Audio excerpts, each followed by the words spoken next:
recuerdo perfectamente porque estaba en tercero de bachiller, lo que entonces era tercero de bachiller, que no tiene nada que ver con la situación actual. Eran 13 años. Y me acuerdo perfectamente porque mi afición, yo tenía afición por los coger bichos en el campo, y que había muchos en aquella época. Y en la playa, por supuesto, pero más allá de eso no. Entonces teníamos un profesor de ciencias naturales en tercero de bachillerato y luego más adelante, que tenía un microscopio binocular, cosa que en aquella época era absolutamente increíble. Tener ya un microscopio ya era difícil encontrarlo en un colegio, pero que el profesor tuviera un microscopio binocular era casi imposible. Entonces ahí empezamos a ver los primeros infusorios, los paramecios, las vorticelas, todo ese tipo de cosas, ¿no? Y aquello, digamos, que me enganchó, y me enganchó mucho, sobre todo por la microbiología, porque era un mundo que, bueno, pues puedes leer mucho sobre él, pero si no lo ves, pues resulta un poco complicado de imaginar, ¿no? Entonces aquello fue, digamos, lo que me dio el espaldarazo.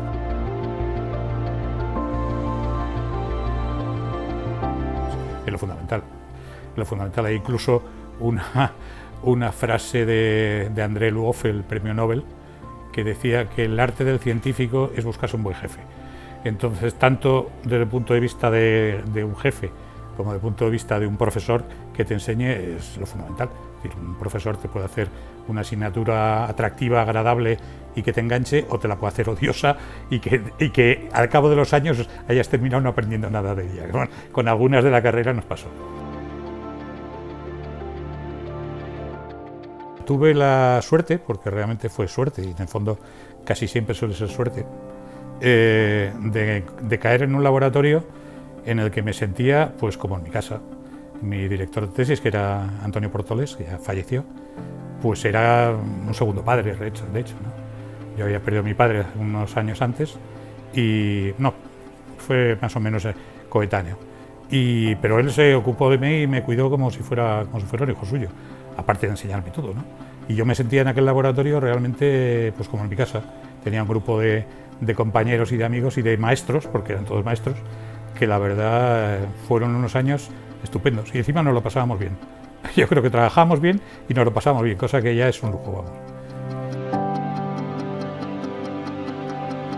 Pues es una cosa curiosa, porque mi postdoctoral era para hacer una cosa muy diferente de lo que yo había estado haciendo. Yo había estado trabajando fundamentalmente en microbiología y fundamentalmente en los mecanismos de transformación con Bacillus subtilis.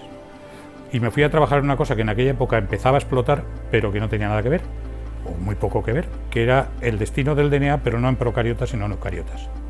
Y concretamente en ratas, era el modelo experimental que se usaba. Había otras personas en el laboratorio que utilizaban plantas, fundamentalmente Arabidopsis thaliana, pero mi punto de enfoque era bacterias o DNA bacteriano en ratas.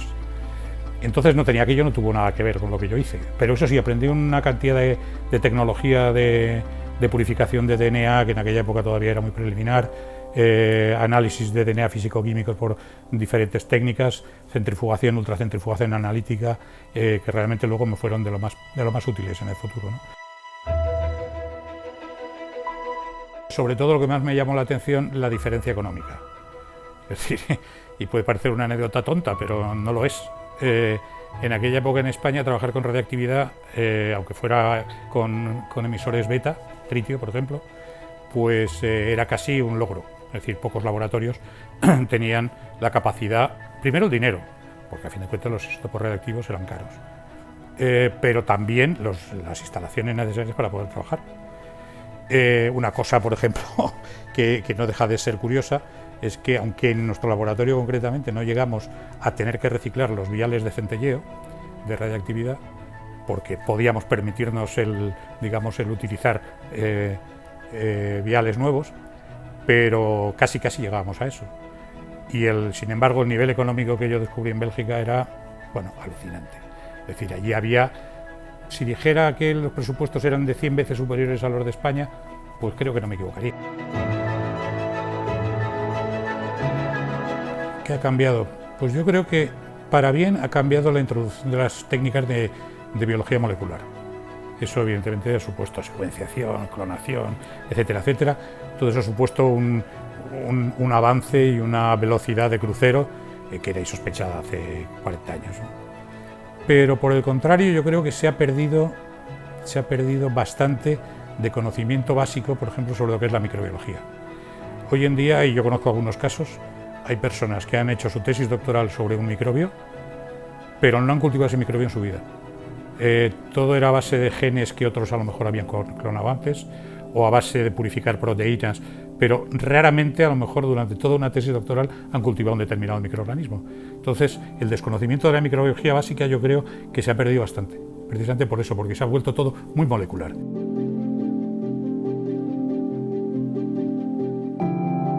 El secreto es haber nacido en aquella época, ser viejo. No es así, es decir, yo ahora lo digo, es decir, ahora hay muchas facilidades, hay muchos medios para que haya gente que haga unas magníficas investigaciones, porque en medios, digamos, cualitativamente, pues no creo que tengamos muchas diferencias con otros países, y tenemos muchas diferencias cuantitativas, evidentemente, de nivel de repetición de aparatos, de gente sobre todo, y por supuesto en el fondo de presupuestos. Eso, por supuesto, luego lo podremos mirar. Pero yo creo que ahora, en esta época, no estoy convencido, que las probabilidades o las posibilidades de que una persona con menos de 40 años consiga una plaza fija son casi asintóticamente iguales a cero. Pues me gustaría poderle dar un consejo, pero no me gustaría darle el consejo que se me está ocurriendo.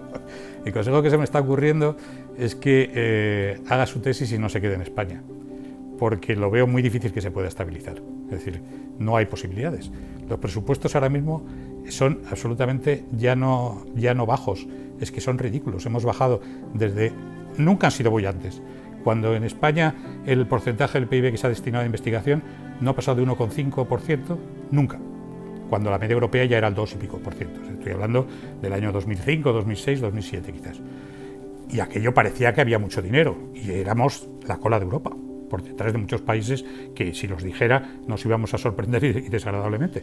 Pero bueno, parece que había una cierta tendencia a aquello. Llegó la crisis y hemos vuelto a los niveles pues de 1995 aproximadamente. Es decir, hemos perdido 30 años tranquilamente, 20 y tantos años en este país.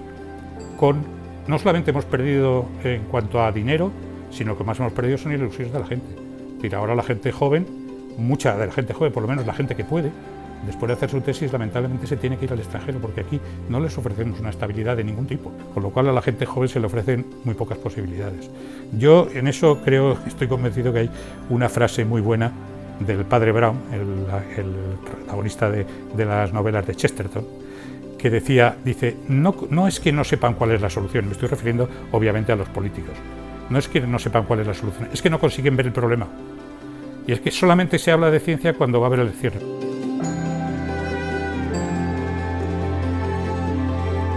Es decir, las bacterias llevan por lo menos 3.000 millones de años en la Tierra. La especie humana, no sé, es difícil. El Homo antecesor hace 800.000 años, dicen, ¿no? Digamos que 1 millón de años lleva la especie humana sobre la Tierra. Es decir, las bacterias nos llevan toda la ventaja. Entonces, no vamos a acabar con ellas, no queremos acabar con ellas. No son muy beneficiosas, pero también no son muy perjudiciales. Entonces, para muchísimas cosas los microbios estaban mucho antes que nosotros, seguirán estando mucho después que nosotros, y los necesitamos para todo, desde para hacer pan y cerveza, que está muy bien, hasta arreglar lo que en la especie humana está estropeando en el medio ambiente. Los microbios nos pueden ayudar mucho, hasta por supuesto luchar contra las enfermedades. Bueno, me parece muy importante que la gente se especialice, y se especialice cuanto antes, porque ya hoy la ciencia es difícil tener un nivel de conocimiento científico como había en la Edad Media, ¿no? En el Renacimiento, mejor dicho, donde un científico podía saber de todo. Hoy nos gustaría poder saber de todo, pero no, evidentemente nos tenemos que especializar mucho. Pero yo no sé si a veces no nos especializamos demasiado. Tenemos demasiada prisa por llegar al microbio y al gen y al átomo casi, en vez de tener una visión un poco más general. Es decir, yo, por ejemplo, y sé que algunos me van a decir, claro, este es el abuelo cebolleta, pero conozco muchos jóvenes biólogos que difícilmente distinguen una margarita de una cebolla, y eso me da mucha pena.